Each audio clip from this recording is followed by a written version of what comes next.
Talaga namang masaya kapag nakakasundo natin ang lahat ng ating nakakasalimuha. Kaya lang sa bahay ay sadyang hindi maiiwasan ang alitan sa ibang tao. Ikaw, kabarangay, ano ang gagawin mo kapag may palagi kang nakakasama na ayaw sa'yo?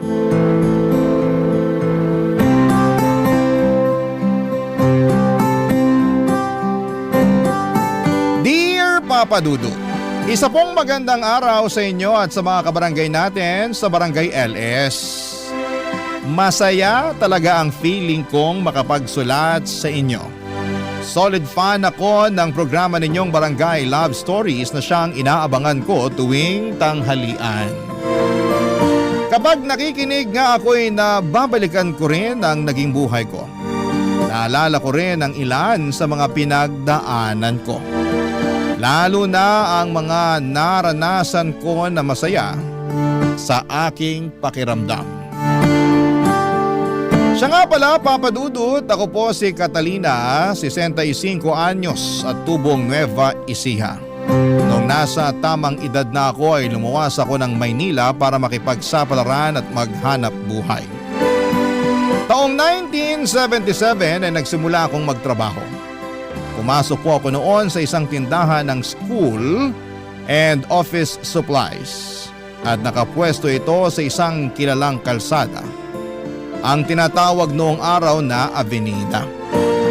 Ito'y isang karanasan na tuwing naaalala ko ay napupuno ang puso ko ng kapayapaan na may halo ring kaligayahan at pasasalamat. Naalala ko pa rin ang unang beses na nakilala ko ang mga naging katrabaho ko. Ang may-ari ng tindahan na si Manuel at ang bisor na si Teresa. Nakilala ko sila sa job interview ko sa tindahan, Papa Dudut.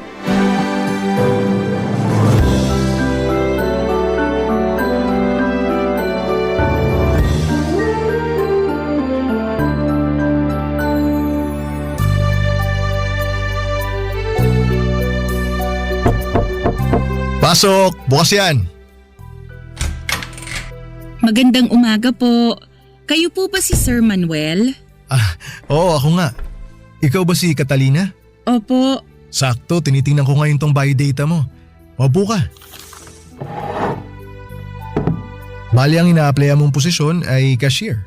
Opo, sir. Base dito sa biodata mo, high school ang tinapos mo. Di kung tutuusin, ito ang magiging unang trabaho mo. Tama? Opo. Sige nga Catalina, ipakilala mo nga ang sarili mo sa akin.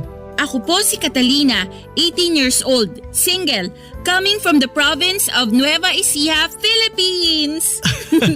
Kauna-unahang trabaho ko nga po to, pero huwag kayong mag-alala, kakayanin ko ang mga gawain dito. Sabihin niyo lang ang kailangan at gagawin ko ng masinsinan ang anumang ibilin niyo sa akin. Gusto ko yung personality mo ha, and also I like the attitude. Positive at porsigido. Desidido akong magtrabaho, sir. Maganda yan. Saan ka nakatira ngayon, Catalina? Hindi naman ba malayo dito? Hindi ka naman mahihirapan papunta dito sa store. Tumutuloy po ako kasama ng mga kamag-anak ko sa Quiapo. Isang sakay lang po ng jeep at makakarating ako dito. Good, good. Alas 8 ng umaga ang pasok ha? Ayoko nang nalilate. Sige po, sir. Makakaasa kayo. Kamusta naman ang abilidad mo sa math? Sa math po? Marunong naman po ako magbilang. Plus, minus, times, divide. Kaya ko naman po. Paano ba yon? 2 times 2 equals 4? 2 times 3 equals 6? 2 times 4 equals 8? Marunong rin po akong pumindot ng calculator.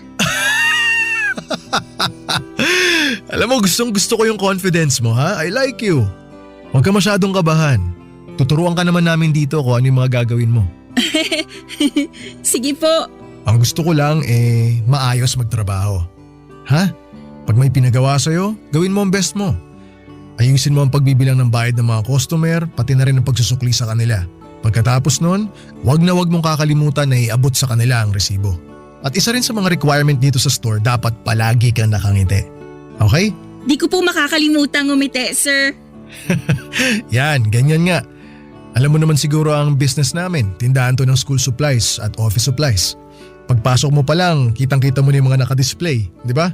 Marami nga pong mga items, sir. Sari-saring ballpen, libro at kagamitan sa eskwela. Ngayon lang ako nakakita ng sobrang daming disenyo ng notebook. Mas busy dito kapag peak season, yung bang kagaya ng petsa ng enrollment, mga ganyan. Maraming bumibili ng mga gamit para sa school. Sobrang matao dito kapag gano'n napupuno ang store. Madalas, hectic at busy talaga lalo na kapag marami na silang nakapila sa harapan mo. Maganda sa business pero nakaka-stress pa rin pag nagdagsaan ng mga customer. Nako, ganun po ba? O paano yan, Catalina, kapag nakaka-stress na? Kaya mo bang magtrabaho under pressure? Don't worry, matagal pa to. By then, I'm sure, magagamay mo na yung trabaho mo. Sabi mo nga kanina, kakayanin mo. Yes, sir. Kaya ko yun. At tulad nga rin na nabanggit ko kanina, ituturo naman namin sa iyo kung ano yung mga gagawin mo, Catalina. Marami ka ring mga staff na makakasama rito, kaya mapaghahatian nyo yung dami ng customer pagka nagdagsaan sila dito sa store. Excuse me po, Sir Manuel. Dumating na po yung bagong stock. May pinapapirma po sa inyo. Okay, Teresa, salamat. Pupuntahan ko na. Ay, nga pala, ipapakilala kita sa bago nating katrabaho. Teresa, ito nga pala si Catalina. Catalina, si Teresa. Hi Catalina, nice to meet you. Hi din po, ma'am. Ako po ba ang bago niyong katrabaho? Ibig bong sabihin, tanggap na ako? Sa tingin ko naman, kakayanin mo yung trabaho dito kaya tanggap ka na. Ay, Teresa nga pala, pakigabayan na lang tong si Catalina ha. Ikaw na mag-train sa kanya. Okay sir, ako pong bahala sa kanya. Salamat po sa tiwala niyo, Sir Manuel. Makakaasa po kayo sa akin. O Catalina, magkita tayo sa Lunes. Pero huwag mong kakalimutan yung sinabi mo kanina ha, na kakayanin mo.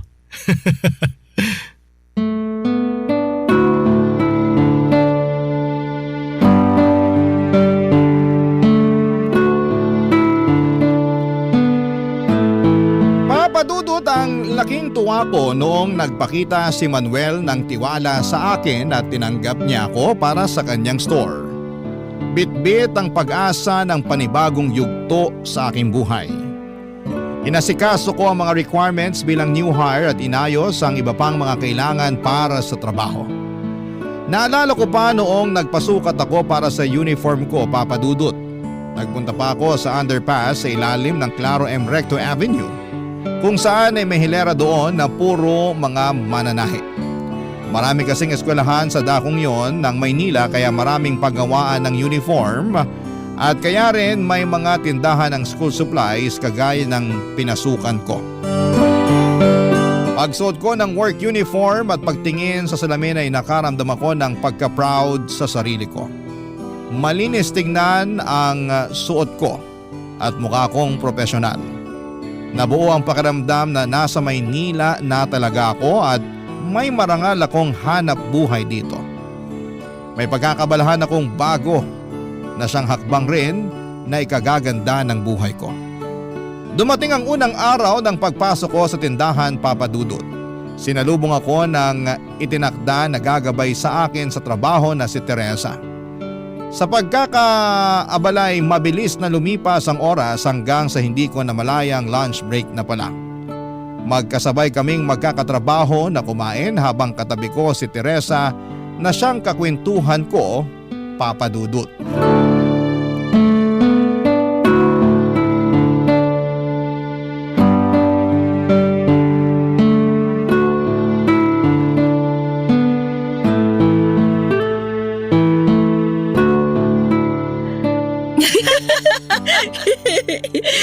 Ay naku Catalina, kanina ka pa humahalakak dyan ha. Nakakatawa kasi yung katrabaho natin. Hindi ko mapigilan ang tawa ko. Pwede na siyang maging komedyante. Mukhang madali rin siyang pakisamahan. Ay nako, pag nakilala mo pang ibang mga katrabaho natin ng mas malalim, makikita mo na bawat isa sa kanila maayos makisama. Mababait ang mga yan. Halos parang pamilya na rin ang turingan namin dito. Wow! Sana makasundo ko rin kayong lahat. Oo naman! Balang araw, magiging ka-close mo rin sila. Masaya dito. Tipong kahit ang daming ginagawa sa maghapon, hindi ko ramdam yung pagod kasi yung pakikisama namin, grabe! Kaya nga ako nagtagal ng 3 years dito At sa tingin ko, mananatili pa ako dito. 3 taon ka na pala dito, Teresa. Matagal-tagal ka na rin pala sa store. Okay naman kasi magtrabaho dito. Nagkakasundo kami magkakatrabaho dito. Kaya talagang magaan sa pakiramdam kahit na ang daming stress. Tsaka si Sir Manuel, naku, maayos siyang boss. Stricto pero talagang down to earth. Madaling lapitan kapag may tanong ka. Nakikinig siya. Tutulungan kapag resolbahin ang problema mo. Unang tingin ko sa kanya, ang tapang ng itsura niya. Tipong pag gumawa ka ng pagkakamali, dapat humanda ka sa sasabihin niya dahil paprangkahin ka talaga niya. Kahit masasaktan ka, sasabihin niya. Huwag kang matakot kay Sir Manuel. Lahat ng inuutos niya para sa ikaayos ng store yun. Curious lang ako, paano siya kung magalit? Nakita mo na ba? Ang tanong, nagagalit nga ba siya? Naku, hindi ko pa nakita magalit yun si Sir Manuel kasi palagi siyang kalma kapag kinakausap kami. Kahit isang beses? Nai-stress naman siya, oo. Lalo kapag peak season tsaka tambak talaga yung mga asikasuhin. Pero sa nakita ko kay Sir, palagi siyang mahinahon sa amin. Sa bagay, di naman din namin kasi siya sinusuway eh.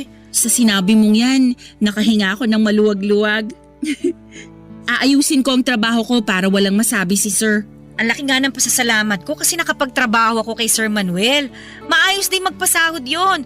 Tapos patas pang makitungo sa mga trabahante niya. Sakto din lang ang trabahong pinapagawa niya. At mas maraming araw ang kalma kaysa sa stress. Kaya ikaw Catalina, galingan mo. Para after 6 months, pagkatapos ng probationary status mo, gawin kang permanenteng empleyado ni Sir. Dahil para sa akin, ito yung tipo ng trabaho na nako talagang hindi mo pakakawalan. Mukhang maganda nga talaga ang pamamalakad dito para magsabi ka ng ganyan. Mukhang mataas ang tingin mo sa kanya at may respeto talaga. Masasabi mong ganun nga. Mataas ang respeto namin sa kanya dahil may respeto rin siya kung makitungo sa amin. Para nga ring tumatayo siyang tatay-tatayan nyo.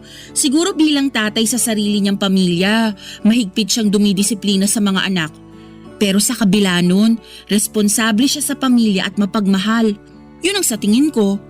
Alam mo, sasabihin ko sa'yo, wala pang ang asawa yan si Sir. Hala, di pa siya nag-aasawa?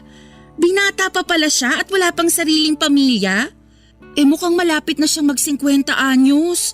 Dumarami na ang puting buhok sa anit niya. Malapit na nga kami magdasal ng nobena para mahanap na niya yung babaeng pakakasalan niya eh. Mukhang may matinding pangangailangan na para dito, Ma'am Teresa. Ay, siya nga pala, huwag mo na akong tawaging ma'am ha. Teresa na lang. Teresa, tawag mo sa akin. Pangalan ko rin lang naman ang tawag nila sa akin dito eh. Di naman nalalayo yung posisyon natin dito. Halos kakapromote nga lang sa akin bilang supervisor. Parang kailan lang nung cashier din ako, kagaya mo. Sige, Ma'am Tere. Ay, Teresa pala. Ayan, tama. Pakiramdam ko magkakasundo talaga tayo. O siya, iligpit na natin itong mga pinagkainan natin. Balikan tayo sa trabaho ha. Ituturo ko sa iyo ang inventory at kung paano hahanapin yung mga presyo ng items. Tara! Papadudod sa paglipas ng mga araw sa tindahan ay mas naintindihan ko ang aking trabaho. Itinuro sa akin ni Teresa ang mga gawain sa trabaho at hindi siya naging madamot sa kanyang nalalaman. Nanibago man ako noong una pero paunti-unti kong nagagamay ang mga responsibilidad ko. Hindi naman pala mahirap ang trabaho kapag nasanay na sa ginagawa dito. Nakahalubilo ko lang lalo ang aking mga katrabaho at gaya nga ng sinabi ni Teresa. Hindi nagtagal ay gumaan ang loob ko sa kanila. Halos araw-araw ay nagtatawanan kami. Naging close din kami ni Teresa at halatang nag-i-enjoy din siya sa madalas naming tsikahan. Iba talaga kapag kwela at masayahin ang palagi nating nakakasama. Dahil nakakahawa ang positibong pananaw nila sa buhay, papadudot. Naramdaman ko noon ang pagiging komportable sa pinapasukan ko. Naintindihan ko kung bakit nagtagal si Teresa sa pamamasukan sa tindahan. Masarap sa pakiramdam ang naging trabaho kong ito. At nang mga panahong yon ay hinahangad ko ang pagpasok sa tindahan araw-araw. Ngunit sa kadahilan ng hindi ko akalain, ay may tutuldok pala sa kapayapaang ito, papadudot. May malalabag pala akong kalakaran sa loob mismo ng trabaho. na siyang lalabag din sa kalooban ng aking katrabaho na si Teresa Papadudut. Barangay Love Stories. Barangay Love Stories. Lumipas ang panahong yon ng matiwasay. Pagkalipas ng ilang buwan ay nasanay ako sa routine ng trabaho ko. Kung noong simula ng pagpasok ko ay maya't maya ang pagtanong ko kay Teresa, sa katagalan ay mas nagagawa ko na ng independent o mag-isa ang trabaho ko. Tulad ng sinabi ko sa interview ko ay ginalingan ko nga, Papadudut. Nakarating din sa akin mula sa mga katrabaho ko ang obserbasyon ni Sir Manuel sa akin bilang baguhan. Approve si Sir Manuel sa performance ko at thumbs up daw ako sa kanya na talaga namang ikinatuwa ko. Inaayos ko noon ang trabaho ko, Papadudot, kaya inakala ko na wala akong makakaharap na malaking aberya. Ngunit sa lungat sa ninanais ng lahat ay may nagawa akong lubos na ayaw ng boss namin na si Sir Manuel. May naging issue ako tungkol sa paghawak ko ng kaha.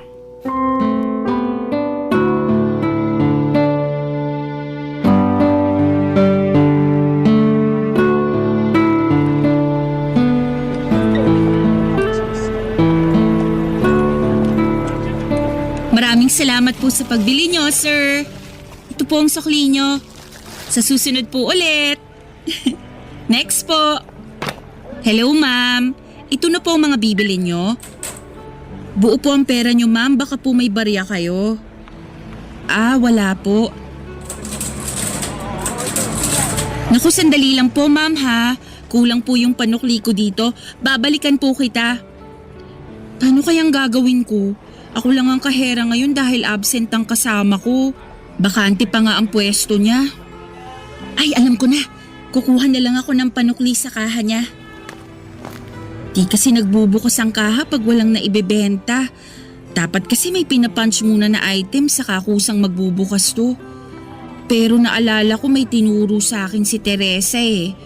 May pipindutin lang dito para mabuksan ang kaha. Saan nga pa yun? Ito na nga. Itong hinahanap ko. Ayan! Kukuha na ako ng kulang na panukli. Ito na po ang sukli nyo, ma'am. Maraming salamat po sa uulitin.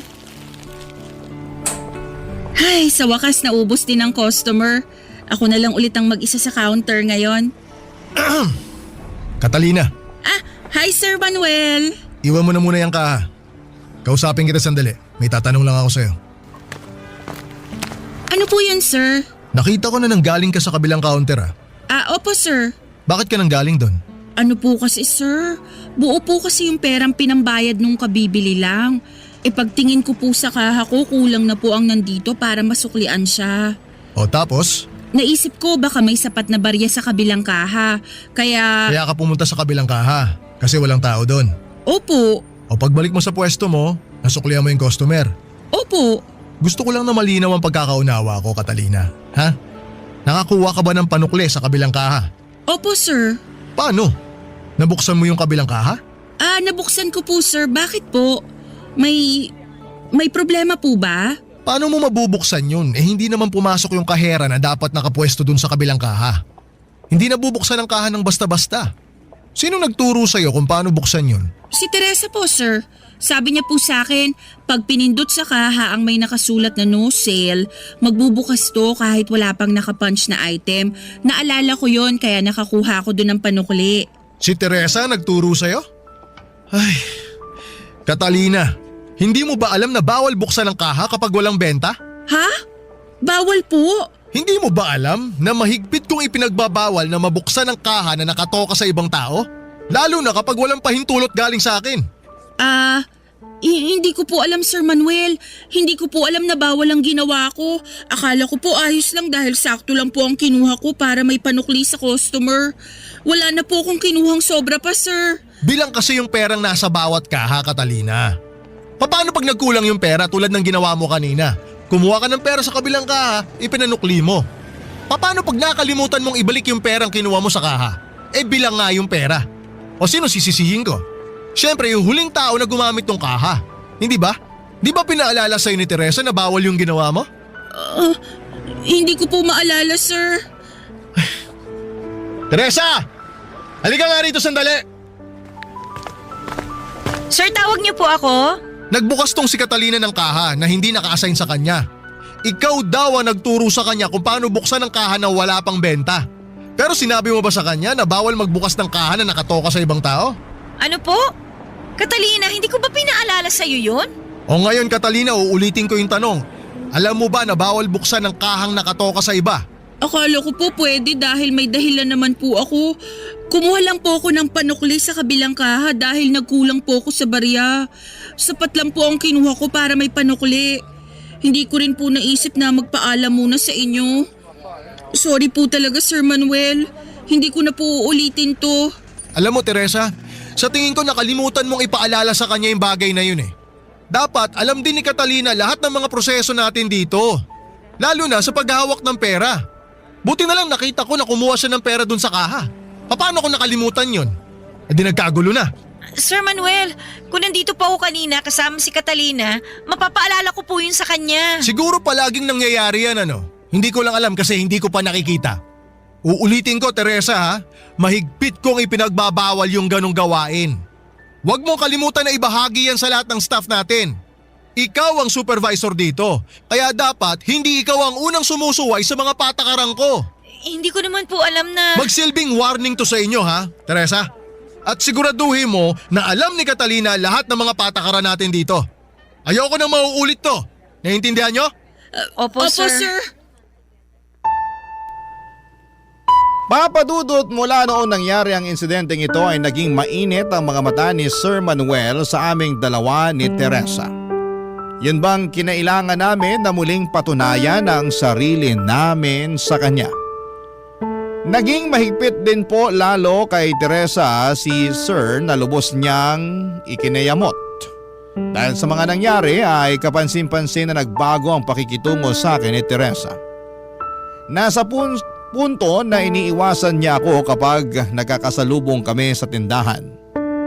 Kapag sumisenyas o kumakaway ako sa kanya kahit bahagyang ngiti, ay hindi niya ipinapakita sa akin papadudot. Dinidedma lamang niya ako. Hindi na rin siya noon tumatabi sa akin para magkasabay na kumain tuwing tanghalian. Higit sa lahat ay iniiwasan na niya noon na tumingin sa mga mata ko na parang hindi kami magkakilala. May pinagawa sa amin noon sa trabaho at kaming dalawa ni Teresa ang inutusan dito. Ito ang naging pagkakataon ko papadudot para makausap si Teresa ng masinsinan.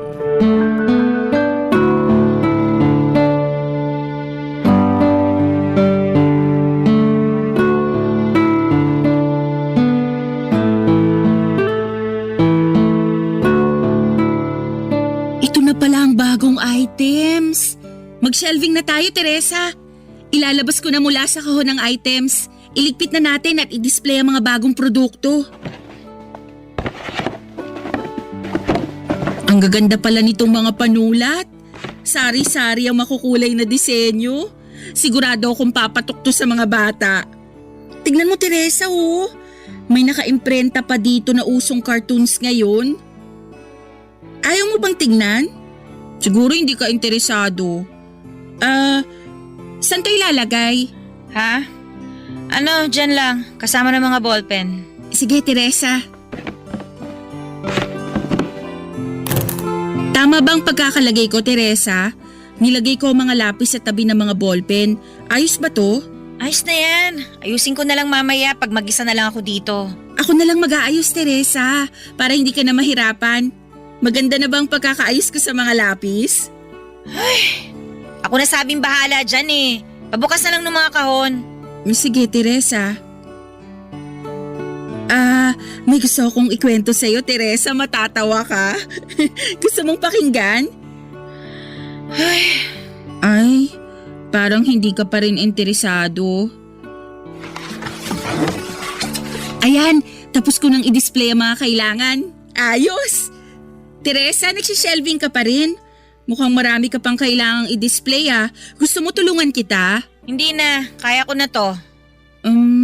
Sige. Ibabalik ko na lang ang mga sobrang items sa stockroom. Teresa, gusto mong isabay ko na yung mga gamit mo? Ano ba, Catalina? Ha? Bakit? May nasabi ba ako? Ang kulit mo kasi! Papansin ka masyado. Huwag ka nga. Gusto lang naman kitang tulungan. Pwes hindi ko kailangan ng tulong mo. Ba't ba ang init ng ulo mo, Teresa? May nangyari ba? May kinaiinisan ka ba? Di ba halata? Hindi ko alam. Aba, isipin mo. Anong kinaiinisan mo? Hina naman ang kukote mo. Ispelingin ko na para sa'yo, ha? Hindi ano, kundi sino. Sino? Sinong pinanggigigilan mo? Hindi ako makapaniwalang hindi mo pa rin makuha. Ang pangalan niya ay nagsisimula sa letter C. Letter C? Wala naman tayong ibang katrabahong may pangalang nagsisimula sa letter C. Maliban sa… Teka, Oh, ano? Kilala mo na kung sino? ako? Ako lang dito ang may pangalan na letter C nagsisimula. Tumpak! Nakuha mo! Ang tagal rumihistro, ha? Oo, ikaw ang problema ko, no? Bakit naman? Anong ginawa ko sa'yo? Hindi mo na ba maalala? Kung hindi dahil sa'yo, hindi ako mapapagalitan ni Sir Manuel. Sa tagal ko dito, ngayon lang ako pinag-initan ni Sir. Ngayon ko lang nakitang magalit siya. Tapos sa akin pa talaga niya binuntong yung irita niya at pagka-istrikto niya. Kaya eto, bawat kibot ko ngayon, minamanmanan pa rin niya. Kung tratuhin niya ako ngayon, kala mo hindi ako marunong sa trabaho ko eh. Hindi naman ako kagaya mo, no? Ito ba yung tungkol sa pagkuha ko ng barya sa ibang kaha? Yung pinagsabihan tayo parehas ni Sir dahil bawal pala yun? Teresa, hindi ko naman sinasadya yun eh. Huwag ka na magdahilan. Wala namang magagawa yung mga pagpapalusot mo eh. Basta tuwing nakikita kita, umiinit ang ulo ko. Ayoko nakikita ka o nakakasama ka. Kung pwede lang na huwag ka nang pumasok sa trabaho na to para di na kita makita ulit eh. Magiging masaya pa ako pag nangyari yon. Di ko naman gusto yung nangyari nun. Hindi ko naman alam na dahil sa ginawa ko ay magagalit si Sir Manuel, lalo na sa'yo. Teresa naman, intindihin mo rin naman ako. Kung alam ko lang na aabot sa puntong to, sana hindi na lang kita pinakisamahan. Ikaw na nga ang tinuruan ko eh. Ako pang dinamay mo sa sarili mong pagkukulang. Sino ka ba dito? Baguhan ka pa lang ah. Gumawa ka na kagad ng eksena. Pinahamak mo pa ako. Ang sakit mo naman magsalita, Teresa. Nakakasakit ka na ha. Sana hindi ka na lang natanggap na magtrabaho dito. Pahamak ka talaga. Ayoko nang kausapin ka. Umalis ka na lang dito sa tindahan at huwag ka nang babalik pa. Maraming araw ang lumipas na ganito ang sitwasyon namin ni Teresa Papadudut. Malayo sa dati na maligaya ang samahan naming dalawa. Naging mabigat sa loob ko ang pagpasok sa trabaho araw-araw. Naging komplikado dahil sa sama ng loob na nararamdaman ni Teresa para sa akin. Naiilang ako noon kapag nagkikita kaming dalawa sa trabaho. Yung bang magkasama nga kami pero palagi siyang nagpapanggap na wala ako doon. Pakiramdam ko noon, Papa Dudut, ay nagkaaway kami at hindi na magbabati. Pakiramdam ko ay meron akong kaaway na pilit kong kinasasalamuha dahil nasa iisang trabaho kami samantalang ayaw naman niya na nandun ako. Kapag nasa tindahan ako, Papa Dudut, ay ang bigat-bigat ng feeling ko dahil sa kanya. Hindi ko na alam noon ang gagawin ko, Papa Dudut. Barangay Love Stories. Barangay Love Stories.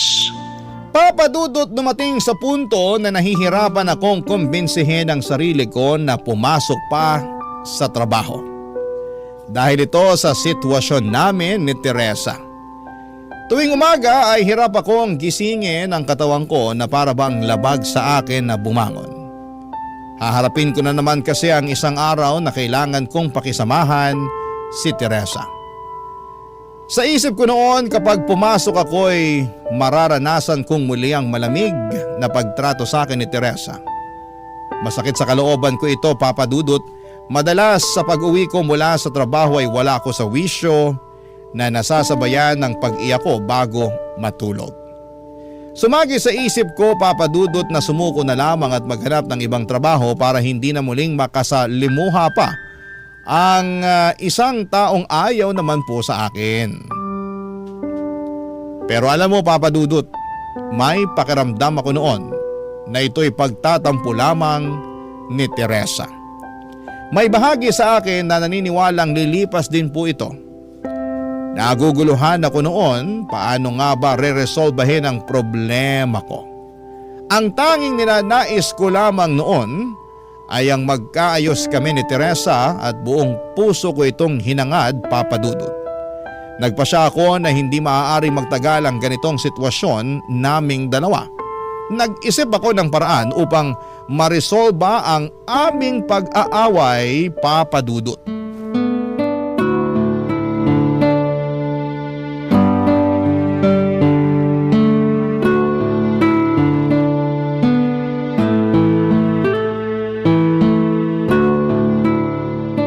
Magandang umaga po, Sir Manuel. Magandang umaga, Catalina. Yan ang gusto ko sa'yo eh. Lagi mong inuunahan yung shift mo. Lagi kang maaga kapag pumapasok. May iiwan lang sana ako sa loob ng office para po kay Teresa. Kay Teresa? Wala pa siya eh.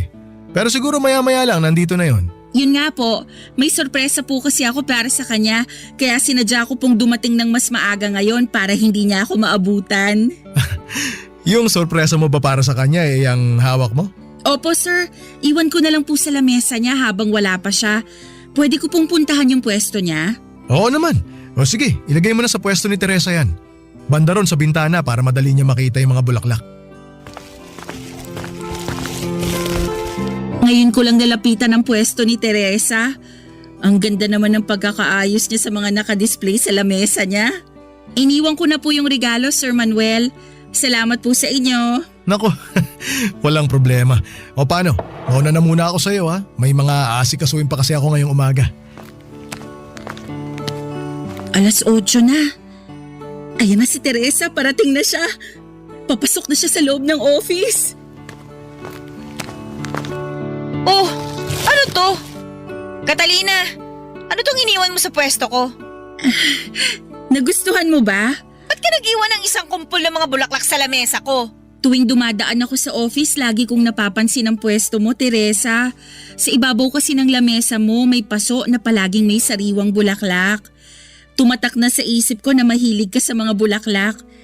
Nitong nakaraan, nakita kong lantanay nasa paso mo. Kaya para mapalitan mo na to ng bago, naisipan kitang bigyan ng bulaklak. Bakit mo naman naisipang gawin yun? Di mo naman kailangan gawin to para sa akin, no? Tingin ko kasi matutuwa ka sa regalong to. Nagdala ka ng isang kumpol na puting orchids. Nagtataka lang ako kasi hindi ko naman naalalang may nasabi ako sa'yo. Paano mo nalaman na mahilig ako sa orchids? Talaga paborito mong klase ng bulaklak yon? Hindi ko alam yun. Nagkataon lang na yun ang dinala ko. Nagandahan lang ako sa kanila. He, nakakaloka ka talaga. Nahihiya na tuloy ako sa pagtataray ko sa'yo. Ang salbahe ko sa'yo. Alam ko rin naman na hindi mo sinadya ang gulo pero ewan ko ba? Nadala kasi ako ng sama ng loob sa nangyari eh. Nako, naiintindihan kita, Teresa. Pero tapos na yun. Ang mahalaga, gumaan na ang pakiramdam mo.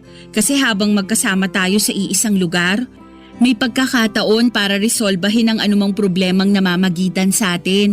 Basta't gugustuhin, palaging may paraan. Hangad ko talagang magkaayos na tayo.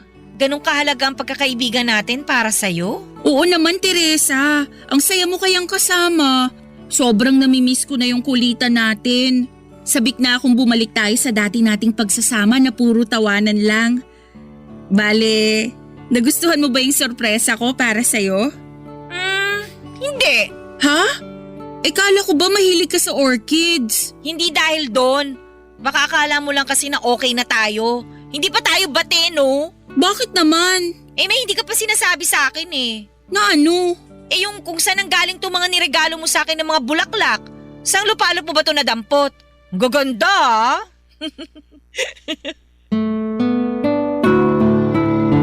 Papa Dudut, kinakatuwa kong sabihin sa iyo na mula noon ay nagbati na kami ni Teresa.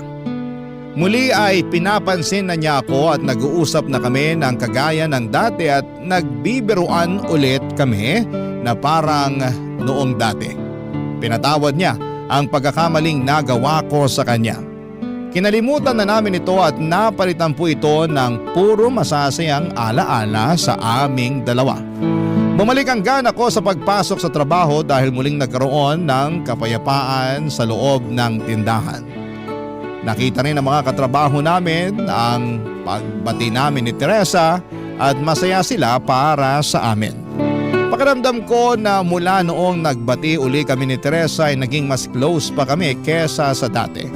Mas nagkwekwento na siya sa akin ng mga personal na kaganapan sa buhay niya. Alam daw niyang mapagkakatiwalaan niya ako at ipinakilala pa niya sa akin ang kanyang naging nobyo.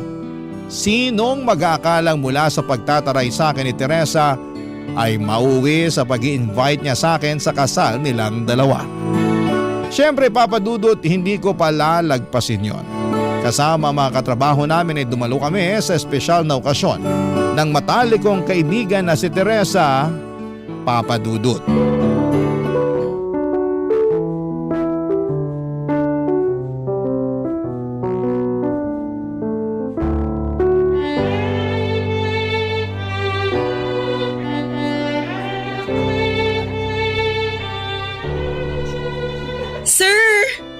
Sir Manuel! Catalina! Oh, kasama mo na pala lahat ng mga staff natin dito sa simbahan. Magandang umaga sa inyo ha. Magandang umaga. Kayo pong huli na dumating, sir. Di bale, hindi naman po bawal malit. Nakakahiya nga kay Teresa. Sobrang nalita ko. Maupo ho kayo, sir. Dito po oh. Bakante po dito. Salamat. Mukhang kanina pa nagsimula yung seremonya. Nakakahiya talaga kay Teresa. Pero pagpasok mo dito sa simbahan sasalubungin ka kaagad ng halimuyak na mga bulaklak. Napakabango. Ang bango-bango nga po dito eh. Ang garbo po ng mga display. Isang selebrasyon talaga. Pinuno nila ng mga bulaklak ang entrada, pati sa gitnang aisle at sa mga pasilyo. Ang alam ko kasi mahilig talaga si Teresa sa mga bulaklak. Sinabi niyo pa, sir. Yung office namin sa store, lalong gumaganda sa loob dahil sa mga dinadalang bulaklak ni Teresa. Ang elegante nila pagka naiayos mo na. Pansin ko na kapag stressed ako, titingin lang ako sa mga bulaklak na inayos niya. Unti-unti na akong kumakalma. Ganyan din po ako, sir. Iba po talaga ang nagagawa ng likha ng kalikasan para sa atin. Nakakagaan sa pakiramdam ang presensya ng mga halaman. Sangayon ako dyan. Balita ko, nagtampo daw sa'yo si Teresa dati Natatandaan ko, binigyan mo siya ng isang bouquet ng mga bulaklak. Yun yung sorpresa mo, di ba? Nung maaga kang pumasok nung minsan. Opo, sir. Kaya siguro nagkabati kayo ni Teresa. Akalain mo, nakatulong ang kalikasan sa pag-aayos niyong dalawa. Naimbitahan ka pa sa kasal niya. Malaking pasasalamat ko po na nagkabati kami ni Teresa. Alam niyo, sir, mahirap po kasi ang magkaroon ng alitan sa kahit na sino. Ginusto ko talagang magkaayos kaming dalawa. Buti na lang lumambot po ang puso niya sa tulong ng mga bulaklak na binigay ko sa kanya. Eto sasabihin ko sa'yo, mula nung magkaayos kayo, hindi lang kayong dalawa ang nakahinga ulit ng maluwag noon. Pati kaming mga kasama ninyo. Nakakatuwa talaga na naisip mo na bigyan siya ng bulaklak. Nahuli mo yung kiliti ni Teresa. Siyempre, para peace ang lahat. Oh, ayan na, you may kiss the bride na raw.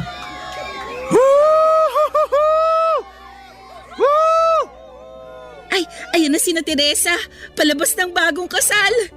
Salubungin na natin sila sa bungad ng simbahan, sir. Alam mo sakto, eto may dala akong kahon. Puno to ng konfeti. Aba, pinaghandaan niyo talaga ang kasal na to, Sir Manuel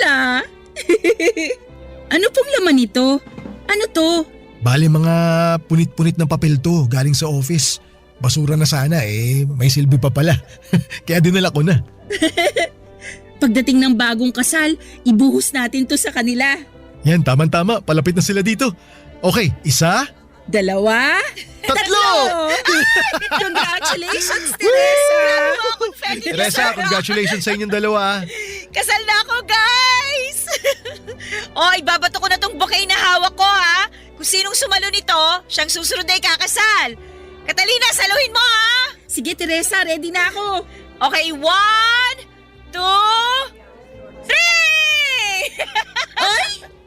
Oy, ano ba? Hindi mo nasalo, Catalina. Kanina napunta. Saan nga ba napunta ang bouquet? Ayun pala oh! Sir, Na naku, kay Sir Manuel! Totohanin na yan, sir! Kayo na po ang susunod na ikakasal niyan, sir! Sana nga.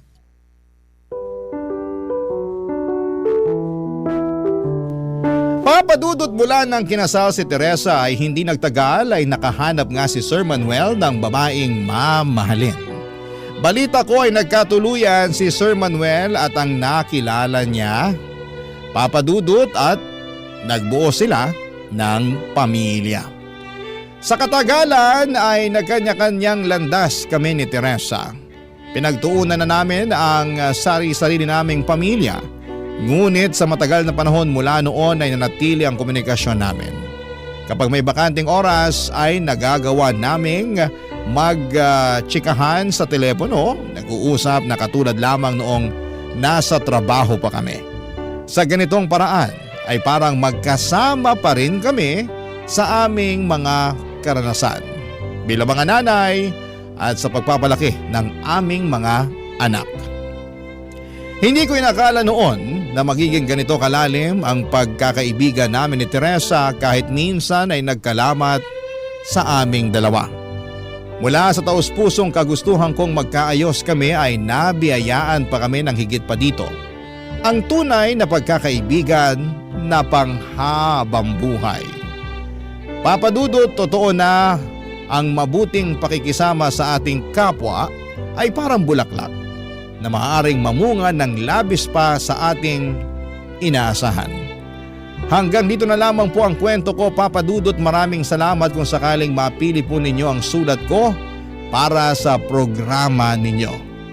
I love you all and more power po sa Barangay Love Stories. Ang inyong forever kapuso at kabarangay, Catalina.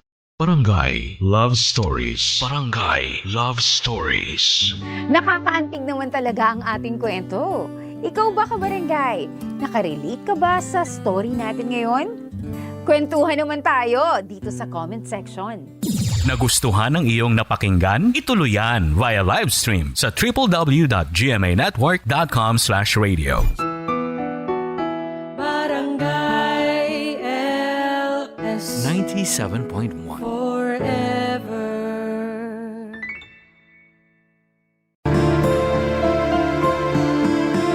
Minsan, ang pagmamahal ay nawawala sa lugar lalo na pag pinipilit nating itama ang pagkakamali. At kahit na anong gawin natin ay magkakaroon pa rin ito ng komplikasyon sa dulo. Ikaw, kabarangay, naipit ka na ba sa isang komplikadong sitwasyon?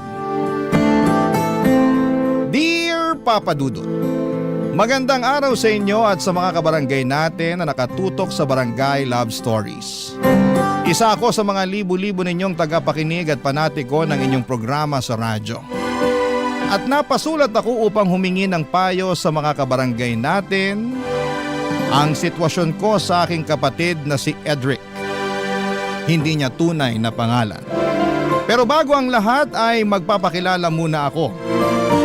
Tawagin niyo na lamang po ako sa pangalang Rima, 32 years old, isang photographer at taga Manila. Magkasama kami sa bahay ng nakababata kong kapatid na si Edric. Nagtatrabaho sa abroad ang mga magulang namin at kahit gustuhin ko nang bumukod ng tirahan ay hindi ko magawa dahil nakiusap sila na bantayan namin ng kapatid ko ang bahay namin dito nga sa Manila. Hindi naman kami mahirap pero malayo rin sa pagiging mayaman. Siguro ay may kaya lamang dahil parehong masipag magtrabaho ang parents namin. Pero katulad ng ibang pamilya ay hindi rin perpekto ang sa amin, Papadudot. At ang pinakamalaking isyo ko ay ang pagiging sutil at pasaway ng nag-iisa kong kapatid, Papadudot.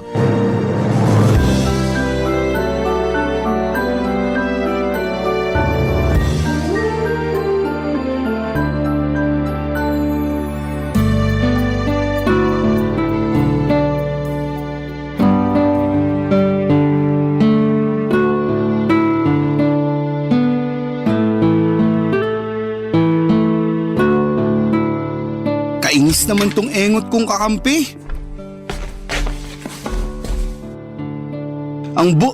Ay, takti! Bakit nawala ng connection? Ano nangyari? Nakuha mo pa magtanong? Di ba ba halata? Pinatay ko yung wifi. Anak ng tokneneng naman, Ate Rima. Bakit mo ginawa yun? Kita mo naglalaro ako. Oo nga, nakikita ko. Pero naiirita ako sa'yo eh. Wala ka nang ginawa maghapon magdamag kundi maglaro. Pati ba naman paglalaro ko, issue sa'yo? Dami mo namang issue sa akin. Madami naman talaga kasi kasalanan mo rin naman. Ano na namang ginawa ko? This oras na ng gabi, di ba? Tapos napakaingay mo pa. Kahit dun sa kwarto ko, dinig na dinig yung pagsasalita mo ng kung ano-ano. Malamang nagagalit ako sa kakampi ko. Masyadong aanga-anga. Pero ngayon, sa'yo na ako nagagalit kasi masyado kang epal. At ako pa talaga ang epal? Sino pa nga ba? Alangan namang ako, ikaw ang nagpatay ng wifi kahit na naglalaro ako. Kung di ba naman epal tawag dun? Sige nga. Wag na wag mo ako matawag-tawag na epal, Edric ha? Ako pa rin ang ate sa ating dalawa. Hindi ko naman nakakalimutan yun. Pero para yatang masyado mo nang ginagamit ang pagiging ate mo sa ating dalawa. Bakit? Masama ba yon? Hindi, pero nakakainis na kasi. Lagi na lang, porke ate kita, ikaw na ang dapat masunod. Sino ba ang dapat masunod? Ako naman ang mas matanda sa ating dalawa. Yun na nga eh. Saka wag mong questionin ang pagiging ate ko kasi di naman ako pala utos sa'yo. Saka kung makapagsalita ka dyan, akala mo kung sino kang pinagbabawalan na gawin ang gusto mo ah. Ang hinihingi ko lang naman konting konsiderasyon, lalo na't gusto ko sana magpahinga. Pero di ko magawa kasi napakaingay mo. Bakit di ka na lang mag-earphone kung naiingayan ka pala sa akin? Bakit di mo na lang kaya i-zipper yung bunganga mo para di na maingay? Para namang pwede kong gawin yun. Pwede namang itikom mo pero pinipili mo lang na hindi gawin. Ay nako, parehong-pareho talaga kayo ni Lola na masyadong istrikta. Kung makaasta ka kasi parang di rin ako nakatira sa pamamahay na to. Hoy ate, ipapaalala ko lang sa'yo na hindi mo lang to bahay. Kina mama at papa to at anak din naman nila ako kaya may karapatan ako rito. Hoy Karen, saka sinabi ko ba na wala kang karapatan sa bahay natin? Pati si Lola na nananahimik na sa hukay at dinamay mo pa. Gusto mo bang bumangon yun doon tapos dalawin ka rito at kaltukan dahil sa mga katwiran mong baluktot? Huwag ka namang magsalita ng ganyan. Alam mo namang kinikilabutan ako eh. Kahit lola natin yun, kadiri pa rin. At nakakatakot na babangon siya sa hukay tapos dadalawin tayo rito. Anong tayo? Ikaw lang? Bakit ako lang? Kasi ikaw lang naman yung pasaway sa atin. Grabe ka naman. Ikaw ang mas grabe. Kung umasta ka, kala mo teenager ka pa rin 26 years old ka na. Nako. Kung pagsasabihan mo na naman ako tungkol sa paglalaro ko ng mobile games, alam ko naman yun. Paulit-ulit ka na lang sa mga sinasabi mo. Daig mo pa yung sirang plaka. Paano ako di magiging sirang plaka napakapasaway mo? Tapos hindi ka pa makaintindi. Talagang masisiraan na ako ng ulo sa'yo, malapit na. Oo na, sige na. Kasalanan ko na. Palagi naman eh. Mabuti pa matulog ka na. Ayoko pa. Kung ayaw mo matulog, di magpatulog ka. Papadudot wala naman kaming kasambahay para magbuhay hari ang kapatid ko at iasa sa akin ang mga gawaing bahay. Mabuti sana kung hindi ako nagtatrabaho, malamang ay pagod na ako pag uwi ko pa lamang. Kaya nga hindi ko mapigilang mapikon at magalit sa madalas niyang ikatuwiran na palibas ay lalaki siya at wala namang kaalam-alam sa paglilinis ng bahay. Tapos babae ako, kaya dapat ako ang gumawa ng mga yon. Dahil mas madalas na malayo ang mga magulang namin ay lumaki kami ng kapatid ko sa pangangalaga ng aming lola na siyang nanay ni mama. Pero noong 2021 ay namatay na ito dahil sa katandaan at komplikasyon ng ilang sakit. Lungkot na lungkot ako noon pero alam ko na hindi na mahihirapan ang lola namin saan man siya naroroon ngayon. Kaya lang ay naging mas mahirap sa akin na pasunurin at sawayin si Edric dahil pakiramdam niya ay pwede na niyang gawin ang lahat ng gusto niya dahil wala na si Lola na madalas ay sumasaway sa kanya noon. Spoiled din kasi ang kapatid kong yon na palaging kinakampihan ni na mama at papa. At kahit na sa edad niyang 26 years old ay parang bata pa rin siyang umasta. Isang araw ay merong sinabi sa akin si Edric dahilan para magulat ako ng husto. Papa Dudut.